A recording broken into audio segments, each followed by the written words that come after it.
Yo, Jay. Les Actes des Apôtres, chapitre 20. Lorsque le tumulte eut cessé, Paul réunit les disciples et, après les avoir exhortés, prit congé d'eux et partit pour aller en Macédoine. Il parcourut cette contrée en adressant aux disciples de nombreuses exhortations. Puis il se rendit en Grèce, où il séjourna 3 mois. Il était sur le point de s'embarquer pour la Syrie quand les Juifs lui dressèrent des embûches. Alors, il se décida à reprendre la route de la Macédoine.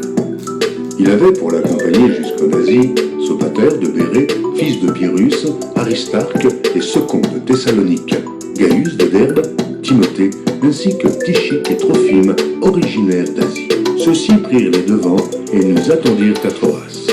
Pour nous, après les jours des pains sans levain, nous nous embarquâmes à Philippe et, au bout de 5 jours, nous les rejoignîmes à Troas, où nous passâmes 7 jours.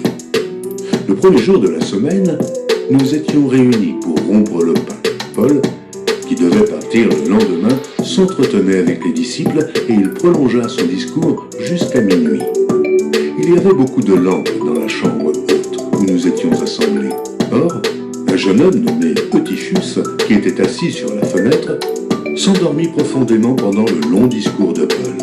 Entraîné par le sommeil, il tomba du 3e étage en bas et il fut relevé mort.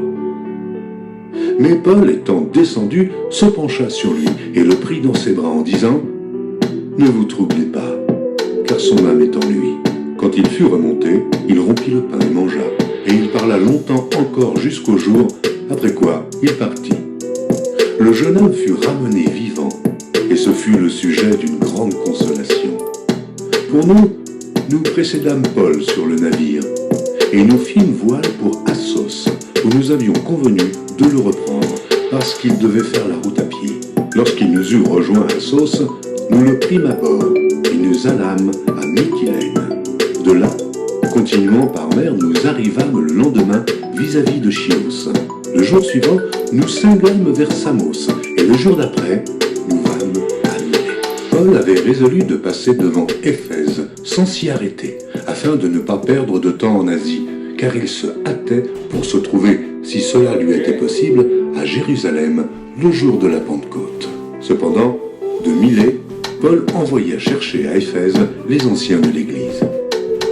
Lorsqu'ils furent arrivés vers lui, il leur dit « Vous savez de quelle manière, depuis le premier jour où je suis entré en Asie, je me suis sans cesse conduit avec vous, servant le Seigneur en toute humilité, avec larmes, et au milieu des épreuves que me suscitaient les embûches des Juifs. Vous savez que je n'ai rien caché de ce qui vous était utile, et que je n'ai pas craint de vous prêcher et de vous enseigner publiquement et dans les maisons, annonçant aux Juifs et aux Grecs la repentance envers Dieu et la foi en notre Seigneur Jésus-Christ. Et maintenant voici, lié par l'Esprit, je vais à Jérusalem, ne sachant pas ce qui m'y arrivera, seulement, de ville en ville. L'Esprit Saint m'avertit que des liens et des tribulations m'attendent. Mais je ne fais pour moi aucun cas de ma vie, comme si elle m'était précieuse, pourvu que j'accomplisse ma course avec joie. Et le ministère que j'ai reçu du Seigneur Jésus, d'annoncer la bonne nouvelle de la grâce de Dieu. Et maintenant voici, je sais que vous ne verrez plus mon visage, vous tous, au milieu desquels j'ai passé en prêchant le royaume de Dieu. C'est pourquoi je vous déclare aujourd'hui que je suis pur du sang de vous tous, car je vous ai annoncé tout le conseil de Dieu, sans en rien cacher. Prenez donc garde à vous-même et à tout le troupeau sur lequel le Saint-Esprit vous a établi évêque, pour paître l'Église du Seigneur, qu'il s'est acquise par son propre sang. Je sais qu'il s'introduira parmi vous après mon départ des loups cruels qui n'épargneront pas le troupeau, et qu'il s'élèvera du milieu de vous des hommes qui enseigneront des choses pernicieuses pour entraîner les disciples après eux. Veillez donc, vous souvenant que durant 3 années, je n'ai cessé nuit et jour d'exhorter avec larmes chacun de vous. Et maintenant, je vous recommande à Dieu et à la parole de sa grâce, à celui qui peut édifier et donner l'héritage avec tous les sanctifiés. Je n'ai désiré ni argent, ni l'or, ni les vêtements de personne.